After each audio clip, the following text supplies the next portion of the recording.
পদপিষ্ট হয়ে মৃত্যু মিছিল। আর এইবার যে খবর পাওয়া যাচ্ছে এখন যে মহাকুম্ভর অর্থাৎ মেলা প্রাঙ্গণ থেকে 6 কিলোমিটার দূরে তাঁবুতে আগুন লেগেছে।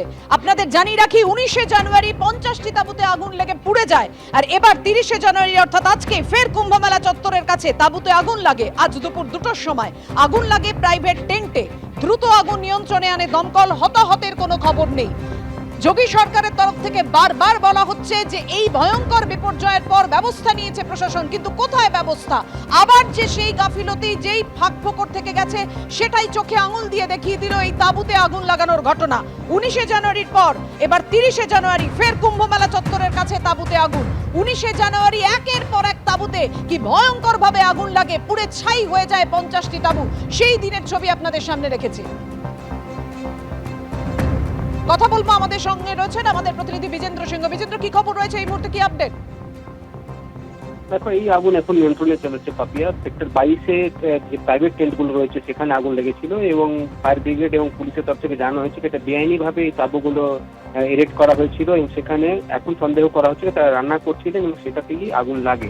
তবে যেহেতু ইলিগালি এই টেন্ট বানানো হয়েছিল সেখানে দমকলকেও আসতে একটু অসুবিধা হয়, কিন্তু তারা আসার পর আগুনকে নিয়ন্ত্রণে আনেন এবং পুলিশের তরফ থেকে জানানো হচ্ছে কারো ক্ষয়ক্ষতি কিছু হয়নি।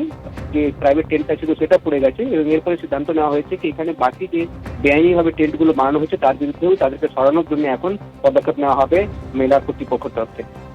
ধন্যবাদ তোমায়।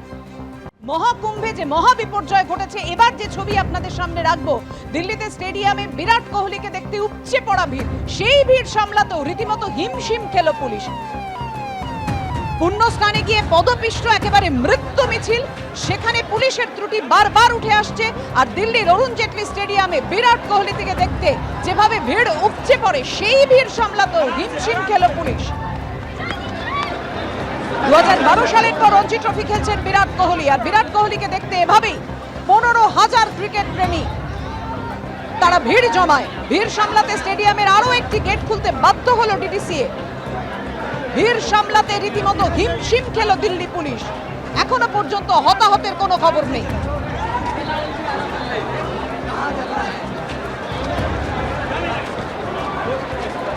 প্রশাসনের কাছে খবর থাকলে কেন এই অবস্থা হবে, জানাবেন আমাদের প্রতিনিধি সৌমিত্র রায়। সৌমিত্র, দেখো বাবিয়া, 12 বছর বাদে শেষবার 2012 সাল, সেই 2012 সালের পর 12 বছর পর ঘরোয়া ক্রিকেটে প্রত্যাবর্তন হয়েছে বিরাট কোহলির। ফলে খুব স্বাভাবিকভাবেই দিল্লির যারা ক্রিকেট প্রেমী রয়েছে তাদের মধ্যে উৎসাহ উদ্দীপনা ছিল তুঙ্গে। রঞ্জি ট্রফির ম্যাচে বিরাট কোহলিকে দেখবেন বলে সকাল থেকেই আজকে দিল্লির অরুণ জেটলি স্টেডিয়াম অর্থাৎ কোটলা স্টেডিয়ামের বাইরে প্রচুর ভিড় জমান দিল্লির ক্রিকেট প্রেমীরা। তারপর যেটা হয় সেটা হচ্ছে প্রথমে ডিডিসি এর কর্তারা ঠিক করেছিলেন স্টেডিয়ামের একটি গেট খোলা হবে।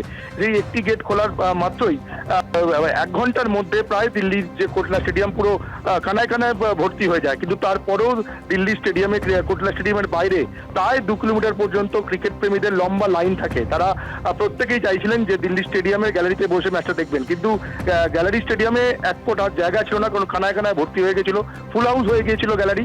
তারপর দিল্লি স্টেডিয়ামের বাইরে কোটলা স্টেডিয়ামের বাইরে লম্বা লাইন পড়ে যায়। পুলিশ সেই ভিড় সামাল দিতে একেবারে হিমশিম খায় এবং যেটা দিল্লি পুলিশ সূত্র মারফত জানানো হচ্ছে যে এমন পরিস্থিতি হয়েছিল যে পদপিষ্ট হয়ে যাওয়ার মতো পরিস্থিতি তৈরি হয়েছিল, কিন্তু এই ঘটনায় কেউ আহত হয়নি। ধন্যবাদ তোমায় সৌমিত্র।